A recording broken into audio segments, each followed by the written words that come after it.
So on this channel we have already talked about the physical glow up. Today we are going to talk about the mental glow up, which will make the physical glow up sustainable. If you are someone who is working on your body but still feel heavy inside, then this video is for you. Hi everyone, welcome back to my channel. कैसे हैं आप लोग? I know सब अच्छे ही होंगे और अच्छी state of mind में होंगे। तो आज की जो वीडियो है, मैं कब से फिल्म करने का प्लान कर रही थी, बट सिर्फ प्लान ही करती रह गई, फिल्म एक्चुअली मैं नहीं कर पाई। Actually I been planning to make this video since my last video, जो कि I think physical glow up के ऊपर था, सिट एंड टॉक वाला। उसके बाद से मुझे ये वीडियो बनाने का बहुत ही ज़्यादा मन था, because I don't see a lot of creators talking about this. I feel like a real glow up isn't about changing your routines, it's about changing your identity. Before filming this, I didn't really do much research on this topic. I didn't search it on YouTube, I didn't Google it, I did nothing for this video, no research whatsoever. I'm only going to share those tips that has worked for me. So without any further ado, let's just get into the video. Disclaimer before starting this video, I'm not a therapist, I'm not a psychologist, not a doctor. I'm just someone who has been working on herself to make her life better. In this channel, we talk about all things leveling up. I'm just here to share those tips that has worked for me in hope that it might work for you. Without any further ado, let's just get into the video. First things first. First thing that has worked for me is surrounding myself with the people that I actually look up to, watching their routines, listening to them, surrounded by like-minded people, surrounded by people who has the mindset to grow in their life. Obviously in environment, if you do not have that people right now, you can watch their content. A lot of people on the internet, whether it's on Instagram, on YouTube, that giving self-love on to make your life better. Just watch them, watch their content, watch their routines, surround yourself with them. Actually, I have read somewhere about the average of 5 people that you surround yourself with. Now, the second point is kind of related to the first point, because along with watching good content on YouTube, I also invested in some books. I read some of the self-help books on my tablet and I bought some of them myself. Reading these self-help books helped me a lot. I'm a person who is a huge fiction fan. Like, I always read fictional books, but I've never really given a try to the self-help books. Previous year, I went all in with the self-help books and read some of that. The first self-help book that I read was recommended by my friend. It was The Power of Subconscious Beliefs, and I started with that. I'm someone who just loves watching content around manifestation. This is the second book that I bought, You Are the Placebo, by Dr. Joe Dispenza. I have actually saw a lot of podcasts of this author, so I always wanted to read some of his books. I invested in them, and it's also about manifestation. And I also have this book, The Psychology of Money. The author talks about the value of saving money and all. So yeah, this was also a very helpful book. Currently, I'm reading a book about procrastination and productivity. Do It Today by Darius Forox, if I'm pronouncing his name right. Yeah, reading anything, at least 5 pages of any books in a day will help you a lot, because I feel like after reading you will feel like, yeah, I have done something productive. After reading a book, you'll get a lot of knowledge about it. That's totally different thing. But after reading a book, you will suddenly feel like, I have literally achieved something. I have done something productive today. And though you just read 5 pages of a book, still you will feel good. Like, I'm a student, and if you are a student like me, then you can watch some of these channels that I highly recommend. So the third thing is romanticize the mundane. Romanticizing the mundane, what I mean is, if you are a student like me and you have a lot of studying to do, then romanticize it a little bit. Like, light a candle while you're reading on your study desk, or watch some study vlogs for the motivation, and embody your favorite fictional character. Like, when I have a lot of studying to do, I embody the Blair Waldorf mindset. That just gives me a lot of motivation to continue studying and doing my work. So yeah, now coming to the fourth thing, that is the meditation part. Meditation sounds, I know it's a huge cliche thing and I shouldn't have mentioned it here, but I cannot stress this enough, how meditation has changed my entire life. Okay, not my entire life, that's an exaggeration, but what meditation has taught me is practicing mindfulness. And it is a huge thing. Being mindful about the things that you are doing is a huge thing, because we have a lot of distractions right now, like scrolling through Instagram shorts and whatnot. So we have very teeny tiny attention span, and practicing mindfulness is a great thing. You should do it, and I do it through meditation.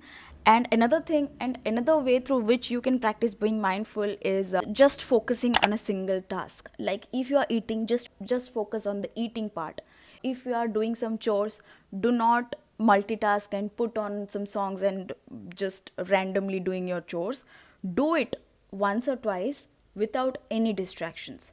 If you are going out for a walk, then just walk without listening to anything. Even for 5 minutes. Even for 5 minutes, if you are not getting distracted by anything and just focusing on one task, then it will help you a lot in reducing your anxiety. And I'm an anxious person through and through, but practicing this small thing has changed my anxiety game. So, yeah, you can do that. Now, the next point is a workout. I do not even need to mention the benefits of workouts, like what are the good hormones that are going to be released when you finish a workout, or what are the benefits. I'm just simply going to tell you that a workout for me has been a really fucked up concept. I used to view workout as a really productive and out of the routine thing, but now that I've been working out since a really long time, I'm just feeling like workout is just moving your body. Like, workout can be sort of anything, like moving your body for 10 to 15 minutes or going on a walk. Okay, although these things do not fall under the category of intense workout or something like that, and if you are a beginner in the workout thing and all,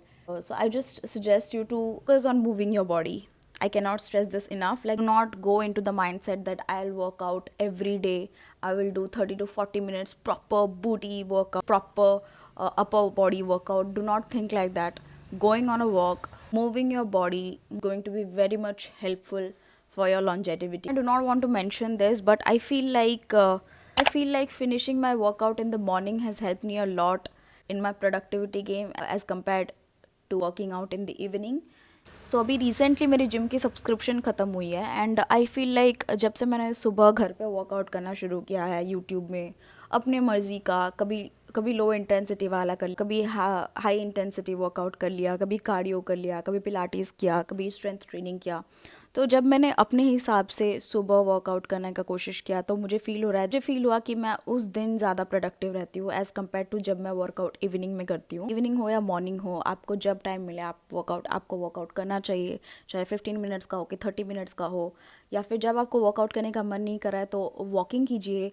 walk करना भी अच्छा होता है health के लिए।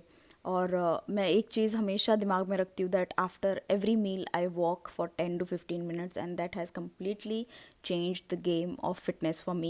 Because earlier I used to view workout as, yeah, I'm working out because I want to be this. Like, I want to get that flat stomach, I want to get toned legs, I want to have toned arms, I want to reduce the face fat. But now I view workout as I just want to move my body and be healthy. Now I'm making it a part of my routine by viewing it as something which is going to be beneficial for my health. So seventh point is being mindful on your caffeine consumption, because higher consumption of caffeine can lead to anxiety. At least that's what I feel, because if I wake up in the morning and or without hydrating my body or eating my breakfast, I just go sip a cup of tea, then it just makes me feel jittery throughout the day, and it just used to make me feel so anxious throughout the day. So I just changed the way how I consume caffeine, because I am someone who has accepted this point about me that I do not want to leave my tea, because my tea is something for which I wake up in the morning. Like, it's one of the most solid reasons for which I wake up in the morning. The whole process of making my coffee, whole process of making my tea, even the process of making the tea is so therapeutic, and I am a routine person, so I just love this part about my morning routines. What I mean by be mindful on your caffeine consumption is drink a lot of water before consuming caffeine. Like, drink a glass full of water before consuming your tea or coffee or whatever. After 15 to 20 minutes, have your coffee, or it will be much better if you have your breakfast, and after that you can have your caffeine drink. And after consuming tea or coffee, make sure that within 30 minutes you hydrate your body again, and keep hydrating your body throughout the day. Now it's time for the last point. And this is something that I have not been good at, but still, whenever I do it, I just feel my best. So, the eighth point is socializing. Because let's just be honest, I need to just accept this fact as humans are social creatures. We need socializing. We need to get out of the house. But yeah, here's I'm going to tell you one thing, that only hang out with those people whom you want to hang out with. Just make sure that you are not hanging out with people who are energy suckers. Like, energy is a very important thing, and just make sure that you are not hanging out with energy suckers. Like, you will feel like with some people when you meet, you talk, you feel energized after hanging out with them, but there are some people with whom you will feel drained after having a conversation. So make sure that you are surrounding yourself with the people that you genuinely want to be surrounded with. Actually, what I have recently been doing is I deliberately go ahead and schedule some days where it's reserved. Like on Wednesday in evening meet I'm going to meet my XYZ friend here. I also plan the dates, I also plan the places and all. Or I am a huge fan of movies, so I deliberately try to avoid watching movies on my phone and my TV, and make schedule to go watch movie with my friend. And I do not even shy away from doing that. Proud of it that I am someone who do not shy away from making plans or something like that. I make plans, I go out with my friends sometimes when I feel, especially going out thrice a week. When I used to go to the gym, I used to meet a lot of people, hang out with a lot of people, talk to them, and do workout simultaneously. And it's only been a day since I quit my gym because I want to work out in the morning, and also my gym is really far from my house, so I am going to make some changes, whether I'm going to do workout on my home or I'm going to take a subscription of a gym nearby. I'm going to do something like that. But yeah, human beings are social creature, and it's high time that we need to accept that we need to go out sometimes. Yeah, eighth point is going to be journaling. Journaling has helped me a lot. It's going to help you a lot too. I've already made a video on journaling. It was a short video, you can go ahead and watch it. It was my first video, I think, on this video, so you can go ahead and watch it. Journaling can help you a lot. Writing your thoughts on paper really will make you feel relieved and understand your emotions better. So yeah, journal. The ninth point is shadow work. The journaling and the shadow work part go hand in hand. What I do when it comes to shadow work is, if something has happened in my day, if I had an argument with my sister or my mother, or if I just don't feel like doing anything throughout my day, I just go ahead and explain that particular situation to ChatGPT and ask it to give me some shadow work question through which I can identify that from which childhood wound this thing is coming from, and I go ahead and write the answer to that question. So shadow work has helped me a lot. Let me know if you want a detailed video on journaling, shadow work, or on meditation, on manifestation. I would love to talk about those things. So yeah, let me know in the comment section below. With that, we have come to the end of the video. And I feel like this is going to be the longest video on my channel, but I don't care, because I just wanted to make this video, because even if it helps one person, then the purpose of me making this video has been fulfilled. So let me know how you all are doing and how is the audio quality. I'm so proud of myself that I invested in these Apple earpods instead of a mic, because I feel like my voice is much clearer now. But you be the judge of it and tell me what needs to be improved on my videos and all. I'll see you all in the next one. Bye bye.